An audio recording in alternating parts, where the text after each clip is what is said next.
Lembrando que o termo política é um termo polissêmico. A política, sendo um termo polissêmico, significa que ela tem diversos significados. Ela pode significar tanto o ato de fazer política, quanto o estudo desse ato. E enquanto estudo desse ato, a gente pode dizer que existe dois tipos de estudo da política. Um deles é a filosofia política e o outro é a sociologia política. A sociologia política a gente pode chamar também de politologia, né, ou de ciência política. Qual é a diferença entre a filosofia política e a sociologia política? A principal diferença da filosofia política para a sociologia política é que a filosofia política, ao contrário da ciência, ela pode ser uma disciplina prescritiva e normativa. O que significa isso? Que ela não só tem a obrigação de analisar a realidade, mas ela também ela tem o direito, digamos assim, de propor, através de métodos racionais, através de raciocínios lógicos, propor como essa realidade pode ser. É isso que a gente vai chamar de normativa, ou seja, ela pode criar normas para a sociedade, ela pode prescrever o que seria de melhor. O grande exemplo da filosofia política, a gente tem o Aristóteles com seu livro A República. Nesse sentido, a gente pode dizer que as filosofias políticas, embora o termo não seja do mundo grego, mas a gente pode dizer que as filosofias políticas, nesse sentido prescritivo e normativos, geralmente a gente pode chamar de utopias. De uma certa forma, a República é uma utopia em que o Platão vai entender que no mundo perfeito, no mundo ideal, seria um mundo em que não existiria sentimentos irracionais. Nesse sentido, os poetas seriam expulsos e a governança seria feita, elaborada pelos filósofos, que a gente pode chamar hoje de intelectuais. O termo utopia ele é mais para a época das reformas religiosas, que é um inglês que escreve um livro, daí que vai vir um termo chamado utopia, que é o Thomas Morris,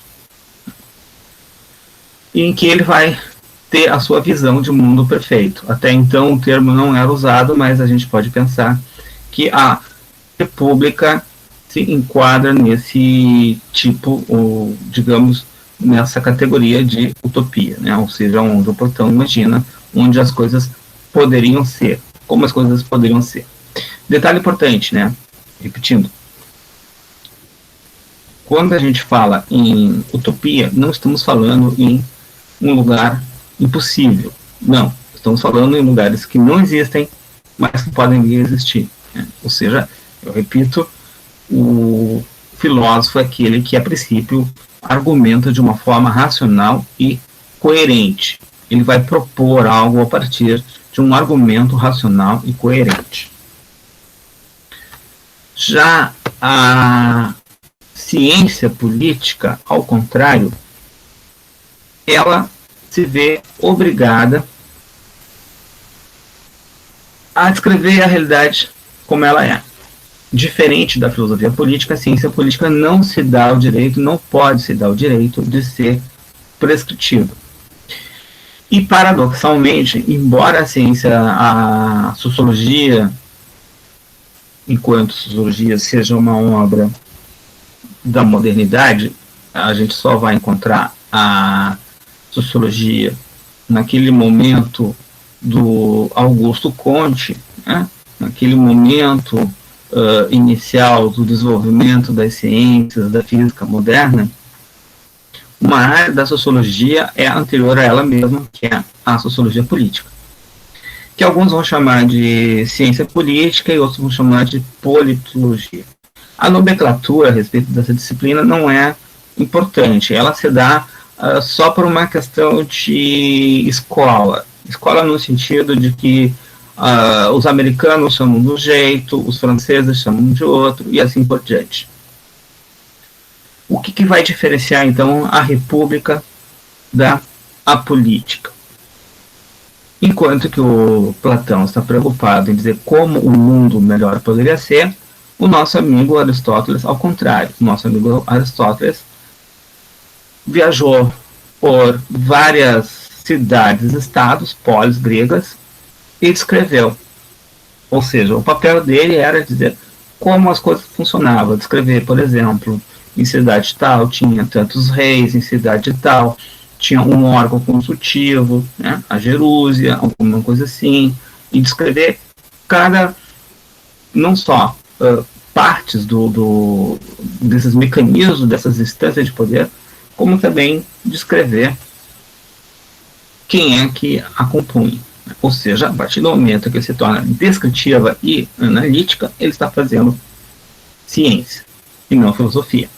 Mas não que a filosofia não possa fazer análise e descrever, né? Mas, ao contrário, a filosofia, ou melhor, a ciência política não se dá o direito, não pode se dar o direito de ser prescritiva normativa, porque aí ela sai do objetivo dela. O principal objetivo da ciência política é entender, descrever a realidade. Bem, como a gente viu ainda agora, tanto a filosofia quanto a ciência política se preocupam em entender o que é o poder.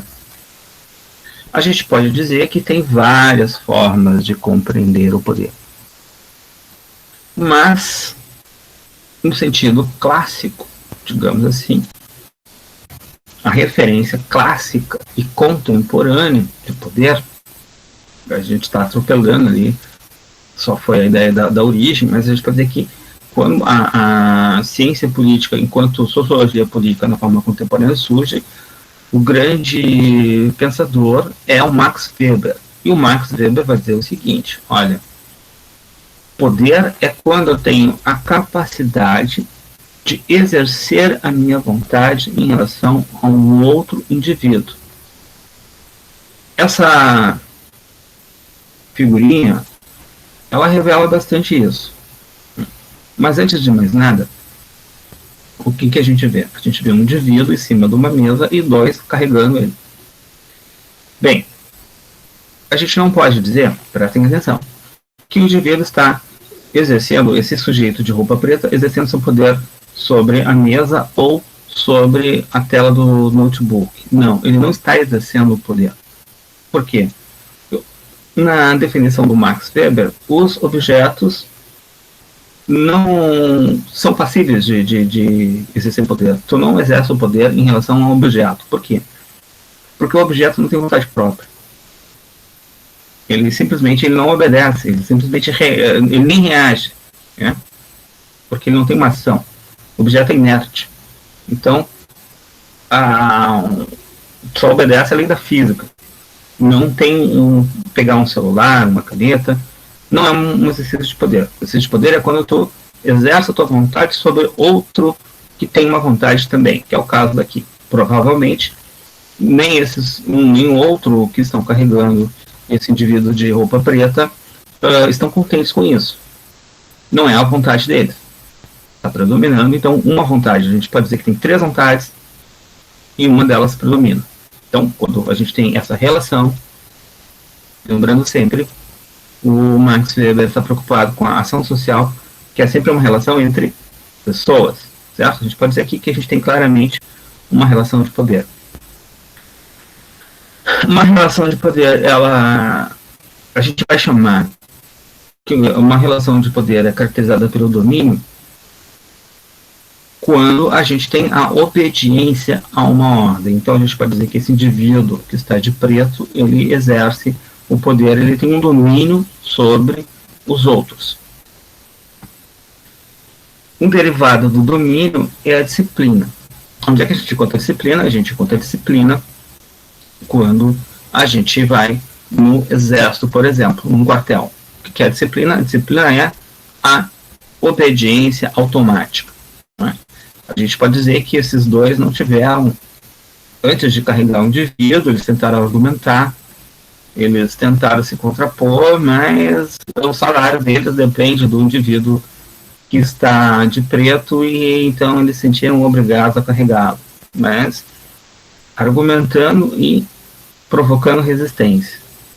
Quando a gente tem um exército, dou uma ordem e essa ordem é automaticamente, inquestionavelmente obedecida. Então a gente vai chamar isso de disciplina. A disciplina é essa obediência automática, um comportamento adestrado. Onde que o cara pode ter a sua origem de poder? Da onde que vem o poder? Bem, antes da gente desenvolver a origem do poder, para a gente entender a origem do poder, é interessante a gente dizer que existem dois tipos de poder. Legal, ou melhor, duas formas de classificar o poder. Legal, legítimo e ilegítimo.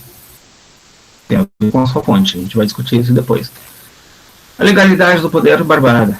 Esse poder está previsto em lei. Se o poder está previsto em lei, obviamente esse poder é legal. Se existe uma eleição e essa eleição ocorreu dentro das regras, dentro da lei, a gente pode dizer então que essa eleição, o resultado final, o governante, ele vai ter a legalidade do poder, ou seja, vai poder exercer sua vontade através de mecanismos legais.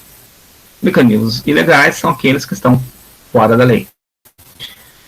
Agora, um pouquinho mais complicado é quando a gente pensa em legitimidade. O que é a legitimidade? A legitimidade é quando este exercício do poder ele é aceito. Esse é um ponto importante. Digamos que nessa figurinha aqui, o poder desse indivíduo de preto ou de cinza, ele é legal porque o exercício de poder faz parte das regras da empresa e ele não deixa de ser legítimo porque estes outros, né, o reconhecem enquanto detentor de poder. Agora, atenção, nem sempre um poder legal é um poder legítimo e nem sempre um poder ilegal é um poder ilegítimo. Há situações de caráter revolucionário em que o poder ilegítimo, ou melhor, que o poder ilegítimo é legal e o poder ilegal é legítimo. Quando, por exemplo, um governante perdeu a sua autoridade, a autoridade é o indivíduo que exerce o poder.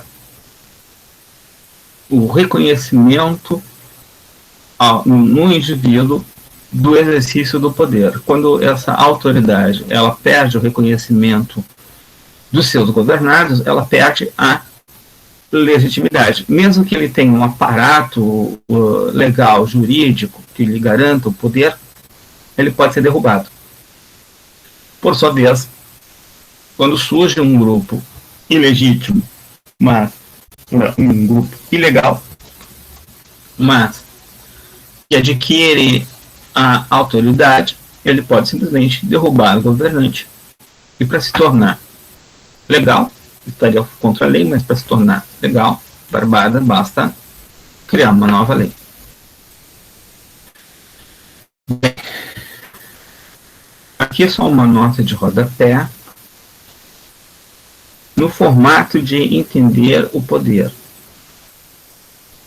que mais adiante a gente vai retomar, mas a gente pode fazer o seguinte: no clássico da ciência política, surgindo do Aristóteles, passando pelo Max Weber, passando pelos justnaturalistas, passando pelo próprio Marx, a compreensão e a preocupação do poder era basicamente no sentido macro, ou seja, no sentido social. Então, basicamente, quando se falava, se entendia Estado. O Estado era o poder. Então, a ciência política era aquela que se preocupava basicamente em entender como funcionava o Estado. O que era o Estado, como era o Estado, como é que se constitui o Estado, quem compunha o Estado, para que servia o Estado. Né? O Estado enquanto instituição política, que a gente vai ver depois, que é outro tópico. Na metade do século XX, a gente vai ter a contribuição do filósofo Michel Foucault, filósofo francês, que vai deslocar a análise macro para análise micro. Ele vai dizer, olha, a questão não é o soberano, como ele vai chamar, né? Poder soberano. A questão é como nós lidamos com a questão do poder. Isso é importante. Aonde está o poder? O poder não está centrado apenas no Estado, ele não emana do Estado, ele não é algo que vem do Estado e atinge a nós, como vem, por exemplo, a luz solar. Não, nós somos elementos de relações de poder. E a gente vai encontrar o poder em vários lugares. A gente vai encontrar o poder numa sala de aula, em que tem alguém que tem o exercício de poder, né, que seria no caso o professor. Os alunos também têm poder da resistência ao professor. A gente pode pensar numa relação de médico e assim por diante. Bem, tipologia do poder. A gente pode classificar o poder em 3 tipos. Lembrando que esses 3 tipos de poder se interrelacionam, mas não são exatamente a mesma coisa. A gente poderia colocar um 4º tipo de poder. Daqui a pouco eu comento. Né? O poder econômico, o poder político e o poder simbólico e ideológico. Um 4º tipo de poder, mas que se confundiria um pouco com o simbólico e ideológico, que não é exatamente a mesma coisa, é o poder cultural. Cada um desses poderes tem características próprias. O que caracteriza o poder econômico? O poder econômico é caracterizado pela capacidade econômica. A vontade, eu exerço a minha vontade pela questão econômica. Para a gente entender melhor, vou definir o poder político e fazer uma relação entre eles.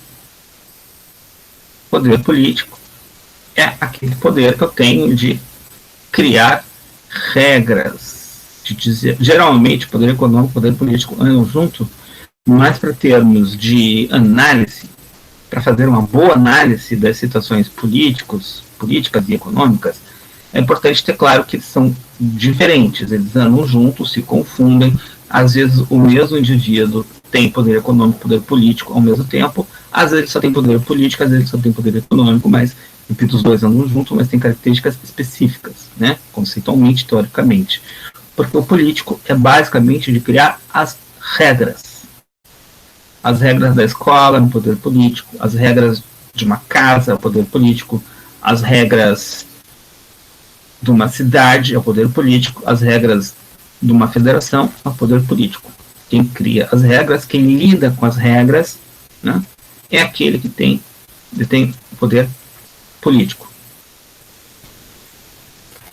Se eu sou milionário, dono de uma rede de bancos, por exemplo, obviamente que eu tenho poder econômico, eu posso exercer a minha vontade através do meu poder econômico. Eu posso comprar pessoas, eu posso inclusive comprar o poder político. Mas, o poder político é o das regras. Então vamos pensar assim, eu tenho um banco, né? Quem determina as taxas de juros, ou quem tem o poder de determinar o máximo e o mínimo da taxa de juros, eu vou ganhar o meu dinheiro emprestando, mas quem determina, quem tem a capacidade de determinar um limite, é o poder político. Eu sou um grande importador, mas quem determina o que eu posso importar ou não é o poder político. A forma que eu posso importar ou não é o poder político. Eu sou um exportador. E assim por diante. Né? Porque é o poder político que também vai determinar, por exemplo, a questão do câmbio. Vai determinar o que eu posso comprar, o que eu não posso, o que eu posso vender, o que eu não posso, para quem eu posso, para quem não posso. Eu tenho uma fortuna em reais, mas questões de inflação, etc. e tal, o poder político também que determina.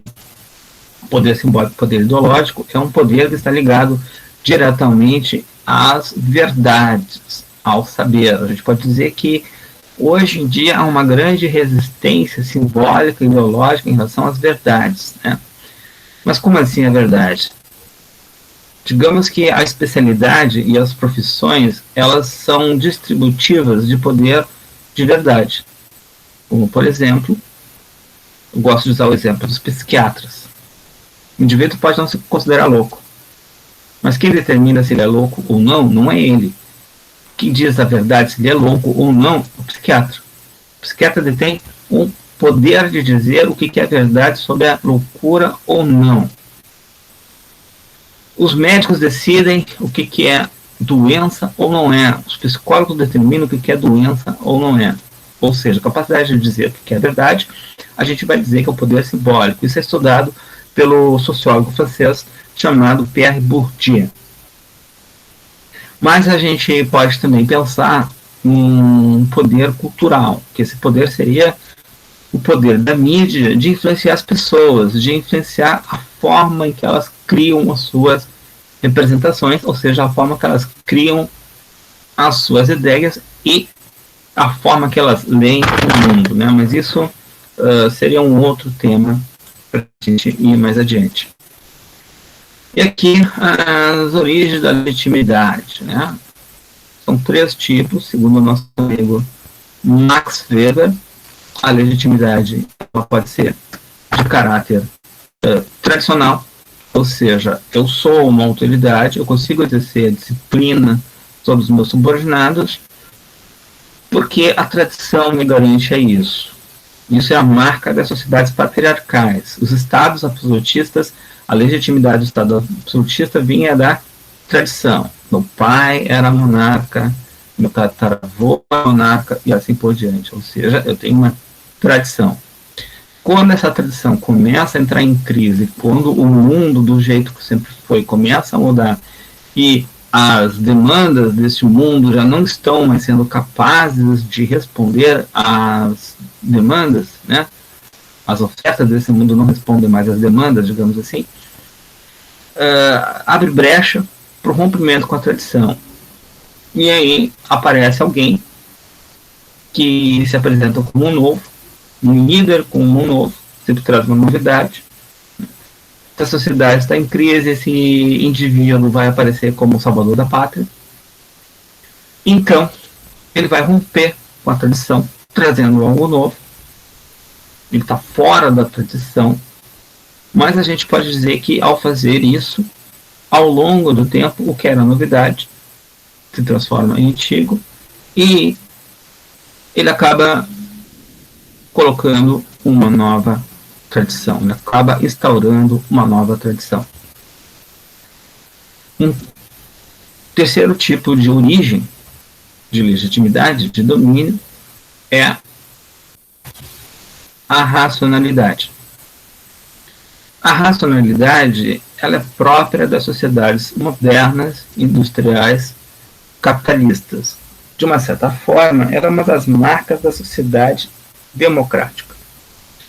Qual é o princípio da legitimidade racional? O princípio da legitimidade racional é quando o indivíduo escolhe o seu governante pelo melhor atributo, pela melhor qualidade, melhor qualificação, melhor dizendo, né? Eu preciso de um indivíduo que saiba a economia, então para gerir a economia de um país, então eu escolho um economista, o melhor economista que eu achar. Eu não vou escolhê-lo por de quem ele é filho, eu não vou escolhê-lo porque ele é diferente, eu vou escolhê-lo porque ele se mostrou o melhor, né? É quando entre os pares eu escolho o melhor. Isso é o que o Max Weber, então, vai chamar de legitimidade racional. Por enquanto é isso, e muito obrigado.